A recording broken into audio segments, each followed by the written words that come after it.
أعوذ بالله من الشيطان الرجيم. بسم الله الرحمن الرحيم. سبحانك لا علم لنا إلا ما علمتنا إنك أنت العليم الحكيم. السلام علیکم ورحمۃ اللہ وبرکاتہ. کتونکو ته سلامونه نکې احترامات وایم. ملګرو نن راځو علمي بیان باندې زر خبرې کوو. تاسو ته پته وه چې موږ علومي بلاغه شروع کړو او موږ فایده هم خیلی وه چې یاره د دې علم څه ضرورت ته او زموږ نصاب کې نشته، په عربي نصاب کې دغه ورته کول کېږي او ځکه عربیان هر یو کس په شعر ښه پوهېږي. زموږ نصاب کې دغه څیز نشته، ځکه موږ خلک په ساده شاعري پوهېږي او په چې لږه شاعري ګهره شي نو بیا ورباندې څوک نه پوهېږي. لکه څنګه رحمان بابا کلمونه دي، که حمزه بابا کلمونه دي. صحیح ده، ځینې اشعار داسې وي چې هغې لپاره ډېره مطالعه ضروري وي، لکه تاریخ کتل وي یا داسې تلمیحات وي پکې چې هغې نه سړی خبر نه وي نو معنا نشي راوبسلی. خو په علمي بیان باندې تقریبا 80% مونږ معنی ته د معنی ارادې ته رسېدلی شو. نو دا علم ده چې په دې باندې د ترجمې قرآن کې ترجمه چې کومه کوي هغه هم په دې کوي، او په اشعارو کې چې کوم تصویر وي هغه ته چې انسان ځان رسوي، نو دا علم به د اساسي چې کوم څیزونه هغه به مونږ د دې لکه زده کول پکار وي. یعنې چې هر څوک دغه علم زده کړي نو هغه په د شعر کې چې کوم خیال پروت وي، تصویر پروت وي، هغې ته ښه اساني سره رسېدلی شي. او زه بار وایم چې که عربیان خبر شي چې پښتانه تشریح په اندازې کوي نو عربیان به په خندا شي. راځو نن په علمي بیان باندې سرسري خبرې کوو. علمي بیان علم خو اصلي علم ده، بیان یعنی څرګندونه. هغه علم چې ښکارول کوي، ښکاره کول کوي او څرګندول کوي، وضاحت کوي او فرق کوي بیان کې. مطلب بیان چې کومه الفاظ راغلي مجازي، هغې نه اصلي معنی ته معنا چې کومه ده هغه راوباسي. هغه علم چې پرې پېژندل د ارادې کېږي، د شاعر ارادې ته رسېدل چې یاره شاعر دې کې څه ویلي، یا همداسې قرآن کې چې کوم وګورو یخرجهم من الظلمات الى النور، الله پاک تیارونه خلک راوباسي رڼا ته. نو اوس تیاري نه دي مراد، تیاري نه مراد کفر، شرک، د ګناهونه دي، او نور نه مراد رڼا ده، او رڼا نه مراد څه دي؟ هدایت لاره. نو دلته کې مجازي الفاظ راغلي دي، خو دلته کې ما اراده ده هغې ته مونږ په علمي بیان باندې بیا رسو چې دلته کې خدای پاک دوې استعارې راوړي دي. خو بهرحال وضاحت کوي په مختلفو ډولونو، مطلب ارادې ته په مختلفو ډولونو مونږ رسو چې هغه د استعارې تشبیهات کنایي دي، او وضاحت کوي د دلالت. یعنی یو شاعر وي هغه وایي چې ما په شعر کې دا ویلی دي، نو چې زما سره علمي بیان وي نو زه ورته وایم چې راشه دلته کې ته دغه لفظ ادا کړی ده، د تشبیه ده، استعاره ده، کنایه ده، مجاز مرسل ده، څه دي. نو په دې علم سره مونږ هغې وضاحت ته هغې نه راخیستلی شو، هغې سره هغې نه مونږ دلیل راخیستلی شو. که دا علم مونږ ته زده نه وي نو هغه چې څه وایي نو مونږ ته پته نه لګي، نو هغه ته پته لګي چې ما په شعر کې صحیح ویلي دي که غلط ویلي. علمي بیان ډولونه: تشبیه، استعاره، کنایه، مجاز مرسل. مونږ تشبیه راخلو. تشبیه ارکان چې کوم دي، اول مونږ سره مفرد دي تشبیه دي، مفرد د اساسي تشبیهات دي، بیا دوی مرکبې تشبیه دي چې ضمني ده او تمثیلي ده، هغه به هم مونږ د اساسي څیزونه راخلو. نورې خو بیا ډېرې دي خو دا بنیاد ده د تشبیه. نو مفرد تشبیه چې کومې دي نن مونږ سره د مفصله، مجمله، مؤکده، بلیغه تشبیه چې کومه ده مفرد تشبیه دي، دا نن مونږ بیانو. خو اول دې لپاره مونږ به ارکان زده کوو.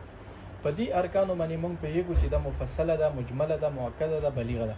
چې دا ارکان مونږ ته نه وي زده نو مونږ په تشبیه ډول باندې نه پوهېږو. لکه مثال دلته مفصله تشبیه راغلې ده، ماشومه د سپوږمۍ په شان ښایسته ده. نو اوس ماشومه چې کومه ده دا مشبه ده، مشبه به سپوږمۍ ده، عادات په شان، غوندې، په څیر، وجه تشبیه ښایست. ښه، نو اوس اول مونږ مشبه پېژنو. مشبه هغه وي لکه اوس ماشومه دلته کې مونږ ستایو، ماشومه مونږ ستایو، دا ماشومه مشبه ده. پښتو کې شان او پشان چې کوم دا هغه سپوږمۍ ده مشبه به. نو شان او پشان، شان مشبه ده، پشان مشبه به ده چې هغه سپوږمۍ ده. ماشومه مونږ سپوږمۍ پشان یو ګرځوله څه لپاره چې ښایسته ده، صفت یې وکړو، ستاینه یې وکړو دغسې. عادات نو مشبه به هم وپېژندلو. مشبه به هغه به وي چې کم څیز په شان دي مونږ یو څیز ګرځوو. لکه دلته ماشومه مونږ سپوږمۍ په شان دي ګرځولې ده. نو سپوږمۍ مشبه به ده او ماشومه مشبه ده. دغه مشبه او مشبه به ته طرفین هم وایي، طرفین تشبیه، دواړه طرفه. نو دغه بیا یو مشترک څیز وي چې په څه وجه باندې هغه مونږ یعنې یو صفت یو ډول خامخا راځي چې هغې په وجه باندې مونږ سره تشبیه کړي وي. یو غرض تشبیه د هغه بیا وروسته راځو.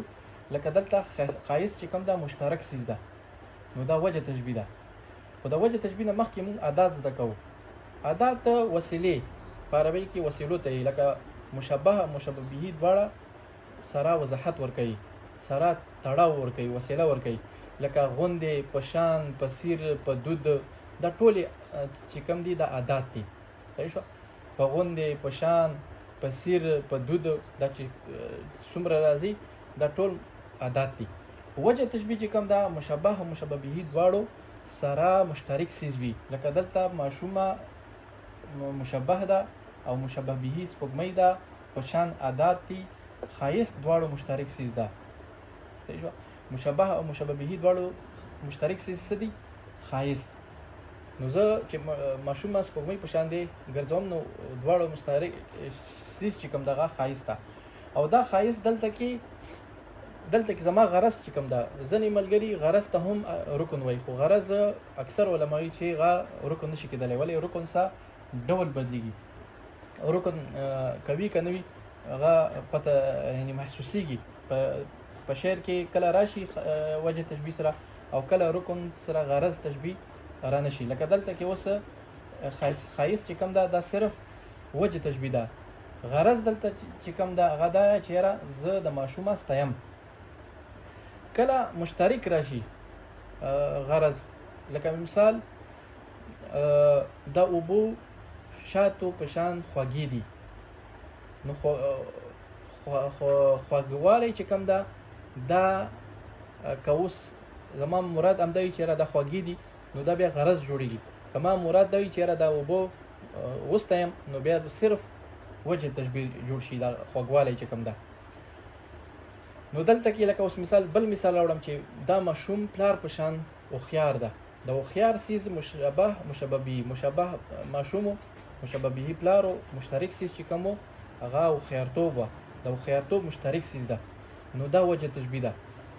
اوس دلته کې مونږ مطلب هم دغه ده چې یاره دا ماشوم هوښیار ده، خو مبالغه کوو. شاعر هم مبالغه کوي چې یاره دا ډېر هوښیار ده لکه پلار په شان دی هوښیار ده. نو دا غرض تشبیه او وجه تشبیه سره راغله. یا څوک وایي چې اوښکې مې وریږي، اوښکې مې باران په شان وریږي. نو اوښکې مشبه، باران مشبه به، وریدل مشترک څیز ده او په شان عادات مفصله تشبیه راغله. خو اوس وریږي چې کوم ده دا صرف وجه تشبیه ده.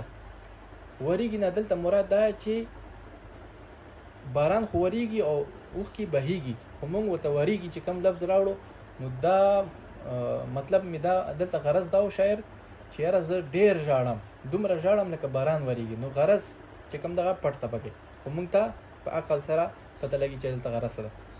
نو وجه تشبیه دي ته وایي چې دواړو مشبه به دواړو مشترک څیز وي.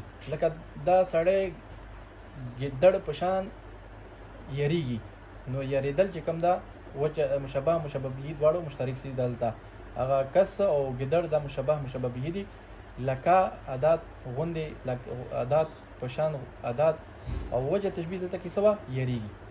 نو دا عادات دا ارکان مونږ وپېژندلو. چې ارکان مونږ وپېژندلو هغې نه پس مونږ ته دا اساسي چې کومې تشبیهات دي دا مونږ ته اسان شو.